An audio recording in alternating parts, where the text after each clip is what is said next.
When I saw the girl in the grocery store, my heart stopped. I had turned the corner into the dairy aisle, carrying a basket with just a few items in it: cereal, crackers, spaghetti, beer. I lived alone, worked a lot, and rarely cooked. I was checking a price when I almost ran into the girl. I stopped immediately and studied her in profile, her hand raised to her mouth while she examined products through the glass door of the dairy cooler. I felt like I was seeing a ghost. She looked exactly like my college girlfriend, Marissa Minor, the only woman I had ever really loved, probably the only woman who had ever really loved me. The girl didn't see me right away. She continued to examine the items in front of her, slowly walking away from me, her hand still raised to her mouth as though that helped her think. The gesture really got me. It made my insides go cold.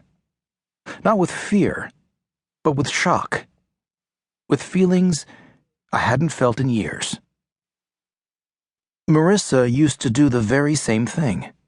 When she was thinking, she'd place her right hand on her lips, sometimes pinching them between her index finger and thumb. Marissa's lips were always bright red, without lipstick, and full, and that gesture, that lip-twisting, thoughtful gesture, drove me wild with love, and, yes, desire. I was 18 when I met her.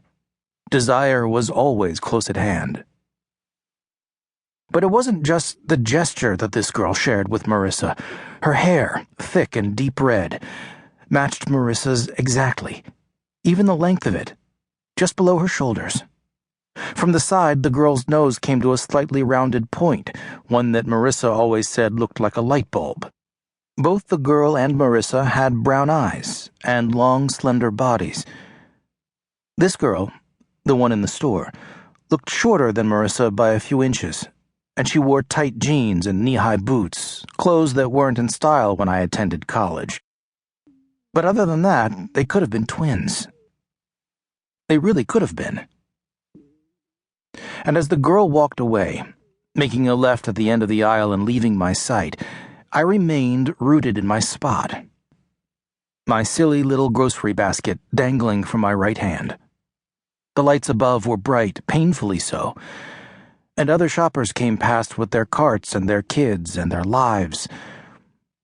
It was close to dinner time, and people had places to go, families to feed. But I stood there. I felt tears rising in my eyes, my vision starting to blur. She looked so much like Marissa. So much. But Marissa had been dead for just over 20 years.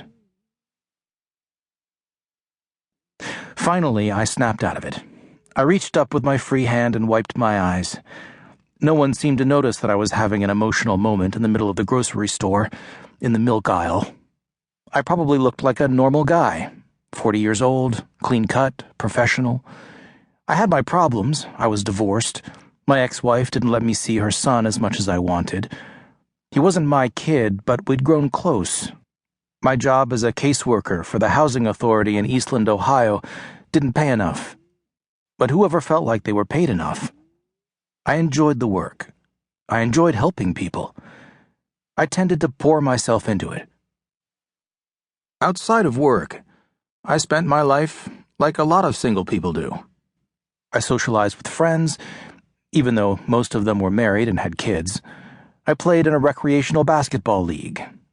When I had the time and motivation, I volunteered at our local animal shelter, walking dogs or making fundraising calls. Like I said, I probably looked like a regular guy.